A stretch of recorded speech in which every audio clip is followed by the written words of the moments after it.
Bapak, Ibu, Saudara yang dikasihi Tuhan, selamat berjumpa kembali dalam Renungan Kalimbuang Bobah Jemaat Lanraki Biringkanaya, edisi Kamis 19 November 2020. Mengawali akan tugas dan pelayanan kita dalam sepanjang hari ini, kita akan bersama-sama merenungkan akan kebenaran firman Tuhan. Namun sebelumnya, mari kita berdoa. Kita berdoa. Kami sungguh bersyukur kepadamu ya Tuhan pada pagi hari ini. Oleh karena begitu besar kasih-Mu yang senantiasa kami rasakan dalam kehidupan kami. Tuhan sudah menolong kami sepanjang malam, kami boleh beristirahat. Dan pagi hari ini Tuhan kami boleh menikmati hari pemberian Tuhan. Terima kasih ya Tuhan. Kami akan bersama-sama menyiapkan hati kami untuk diisi oleh kebenaran firman Tuhan, untuk mengawali akan tugas dan pelayanan kami dalam sepanjang hari ini. Untuk itu Tuhan urapi kami, biarlah firman-Mu yang kami akan dengarkan saat ini boleh tertanam baik dalam hati kami. Terlebih Tuhan kami boleh berlakukan di dalam sepanjang kehidupan kami. Berfirmanlah Tuhan, karena sesungguhnya kami telah sedia mendengar. Dalam nama Tuhan Yesus kami berdoa, mengucap syukur kepada Bapa di sorga. Amin. Firman Tuhan yang kita akan renungkan bersama saat ini terambil dari kitab Wahyu pasal 14, ayatnya yang keempat hingga ayatnya yang kelima. Wahyu pasal 14, ayat yang keempat hingga ayatnya yang kelima. Mereka adalah orang-orang yang tidak mencemarkan dirinya dengan perempuan-perempuan, karena mereka murni sama seperti perawan. Mereka adalah orang-orang yang mengikuti anak domba itu kemana saja ia pergi. Mereka ditebus dari antara manusia sebagai korban-korban sulung bagi Allah dan bagi anak domba itu. Dan di dalam mulut mereka tidak terdapat dusta, mereka tidak bercela. Tema renungan kita pada saat ini adalah setia dan tidak bercela. Bapak, Ibu, Saudara yang dikasihi Tuhan, kesetiaan dari hal-hal kecil merupakan hal yang sangat penting. Seorang pendaki bisa mencapai puncak gunung diawali oleh pijakan pertama.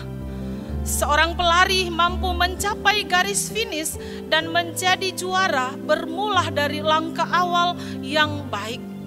Segala sesuatu yang besar bermula dari hal-hal yang kecil terlebih dahulu.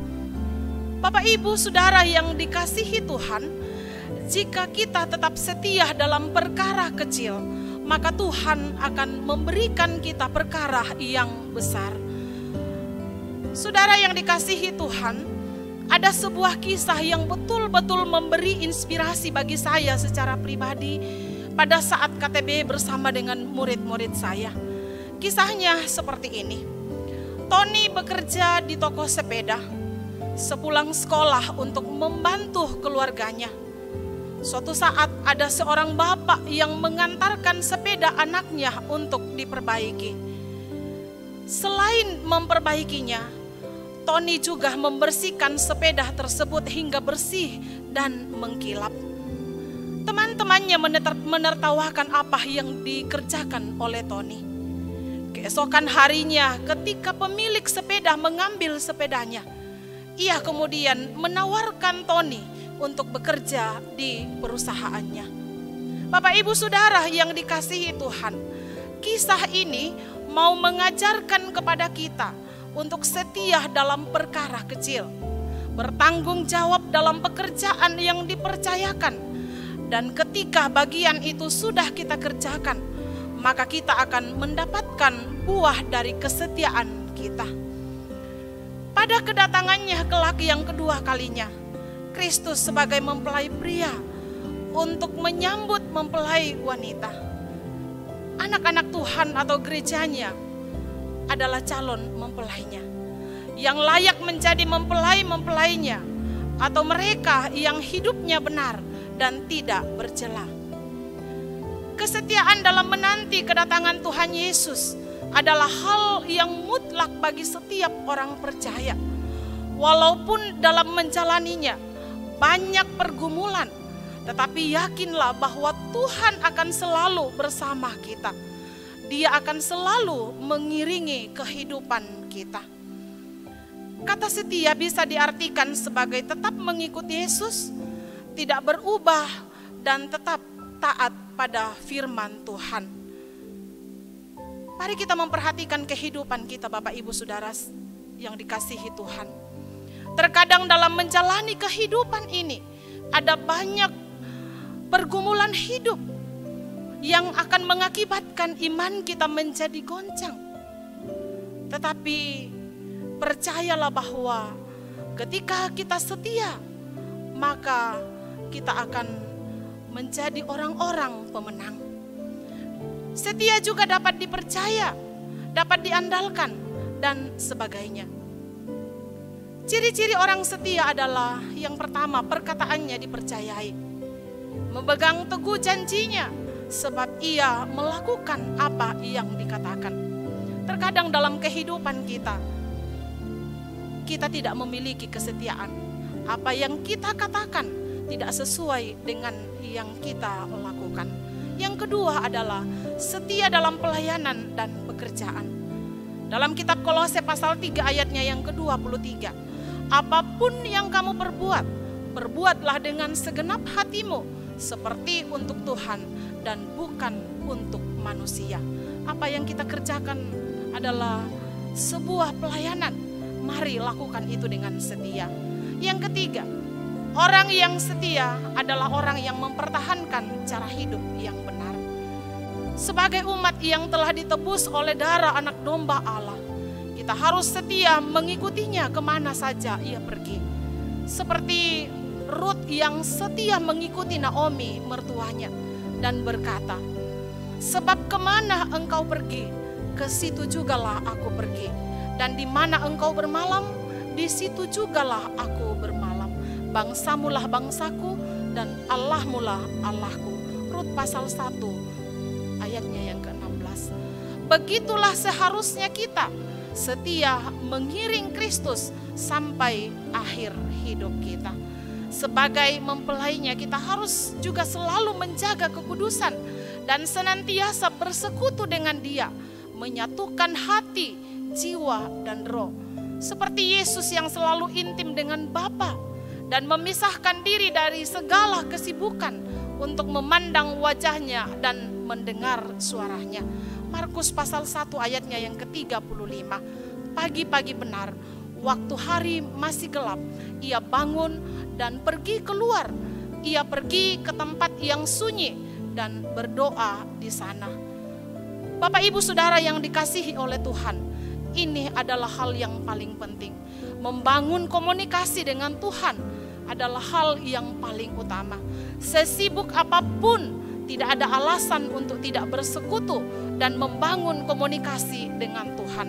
Itulah kunci utama, apalagi bagi pelayan Tuhan. Tanpa membangun hubungan komunikasi dengan Tuhan, pelayanan kita tidak lebih dari sekedar rutinitas belaka. Mari Bapak Ibu yang dikasihi Tuhan, kita tetap hidup setia, karena hanya dengan setia dan hidup tidak bercela yang akan memperoleh mahkota kemuliaan. Kita adalah orang-orang yang akan memperoleh mahkota kemuliaan ketika kita tetap setia. Terpujilah Kristus. Amin. Mari kita berdoa. Sungguh kami bersyukur kepadamu ya Tuhan, untuk waktu sesaat yang Tuhan boleh karuniakan bagi kami. Terima kasih untuk kebenaran firman Tuhan yang boleh hadir di tengah-tengah persekutuan kami. Biarlah firman-Mu yang kami dengarkan saat ini Tuhan, boleh senantiasa menjadi cerminan hidup kami di dalam kami menjalani kehidupan yang Tuhan masih anugerahkan bagi kami.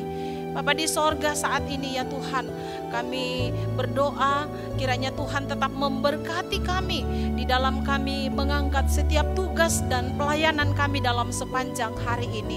Biarlah Tuhan kami boleh dimampukan dan Tuhan terus campur tangan di dalamnya. Apa yang kami kerjakan semuanya itu Tuhan untuk kemuliaan dan hormat bagi nama Tuhan sendiri. Bapa di sorga, kami juga berdoa untuk pelayanan yang kami akan lakukan 1 minggu ke depan. Tuhan terus memberkati kami, biarlah kami senantiasa diberkati dan kami boleh mengangkat tugas pelayanan itu di dalam kemuliaan bagi nama Tuhan sendiri. Bapa di dalam sorga, kami berdoa untuk bangsa dan negara kami saat ini Tuhan. Engkau melihat keberadaan bangsa kami. Kami masih dalam situasi yang dilanda oleh COVID-19. Tuhan memampukan setiap orang-orang yang mengambil bahagian di dalam memutus rantai akan COVID ini Tuhan. Biarlah kami semua di dalam menjalani kehidupan ini terus diberikan kesehatan dan kekuatan. Kami berdoa juga Tuhan untuk anak-anak kami dalam menuntut ilmu, bahkan yang mencari pekerjaan. Tuhan terus memberkati mereka dalam perjuangan mereka masing-masing, dan kami percaya ya Tuhan, Engkau akan memberkati mereka dan suatu ketika harapan-harapan mereka boleh raih di dalam kasih dan pimpinan Tuhan. Seluruh kehidupan kami saat ini ya Tuhan, kami mau serahkan hanya di dalam Tuhan. Terima kasih ya Tuhan, ini doa ungkapan syukur kami kepadamu. Kami sudah berdoa melalui anak-Mu Yesus Kristus. Itulah Tuhan dan Juru Selamat kami yang hidup. Haleluya, amin. Demikian renungan kita saat ini. Tuhan Yesus memberkati kita. Salam sehat.